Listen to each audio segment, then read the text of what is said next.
You're sending me a curveball right now. I can't believe you're doing this. It's not a hard curveball. Like, I was asked this the other day in a leadership program as well. Like, how do you manage and sort of maintain your sort of energy and motivation?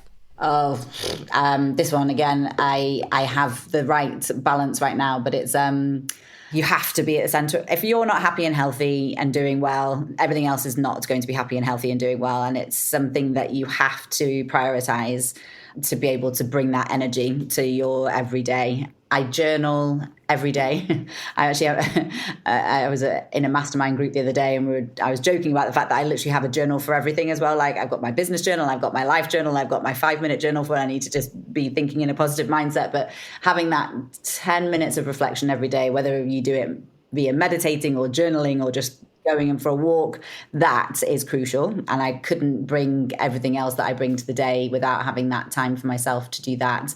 And then the other piece is just physical health. So I prioritize getting myself to yoga. Doesn't matter what it is that seems to be taking priority over that. There's nothing actually that does, because that me being happy and healthy is what's going to have the ripple effect across absolutely everything else that's going on. And good night sleeps. I also very much value that, but they would be the big ones, I would say. And has that always been the case for you, especially around the health piece, or was there a particular catalyst that was the sort of trigger point for you to make a change and really learn that actually if you are happy and healthy at the center, then everything else works? Was there like a tipping point for you? I would say that I barreled through the earlier parts of my career and barreled through the earlier parts of my time as an MD, just doing as much as I could, work.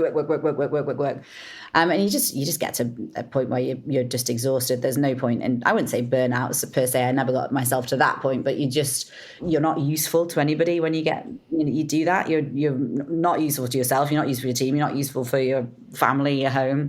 And I would say the tipping point probably was having my daughter and becoming a mother and that side of things, and really having to get into that mind, shift into that world at the end of every day, and get down on the floor with her and play with her and chat with her about her day and be healthy for her. And that was probably the tipping point for me and my husband. I would say we both worked like maniacs before that, and now we just see balance as being much better. Don't get me wrong, there's still nights where you're up burning the midnight oil, and on Wednesday I went to yoga but then I came home and did 2 hours of work after yoga, which ideal world wouldn't have done, but I needed to get something finished. But I had prioritized yoga. So, but I'm just saying that because it's never as easy as that sounds, right? Like, I may have gone and I did the class, but then I still came home and had to get something done.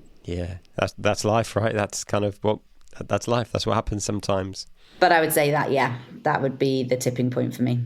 Was that kind of love it, establishing a home and a family and a life that needed me to be not only healthy for my husband and the business, but also for her, and that just gave me a whole other piece of clarity, I suppose. Yeah, that's the biggest leadership job and test in the world, right? Being a parent. Oh, yeah. Like I see it with my daughter. My daughter's 12 now, and sometimes like I'll hear her say something, and go, "Oh, that's interesting. I'm not sure. Kind of, I like that or that tone." Then you go, "Oh, hang on, she's got that from me." Because they're always watching, right? And they it's not just what we say that they pay attention to. Like, it's a truism in parenting as well as leadership, right? People pay more attention to what you do than what you say. Absolutely, they do. Oh, I've got so many stories on that one, Ben. I could be here these imitating us at the moment, but the moments I'm like, oh, yeah, whoops. Hey, before you go, let me tell you about something that is brand new and incredibly exciting. It allows you to get leadership coaching and mentoring whenever you need it, no matter where you are. It's called Ben AI. Ben AI is your personal AI-powered leadership coach and mentor.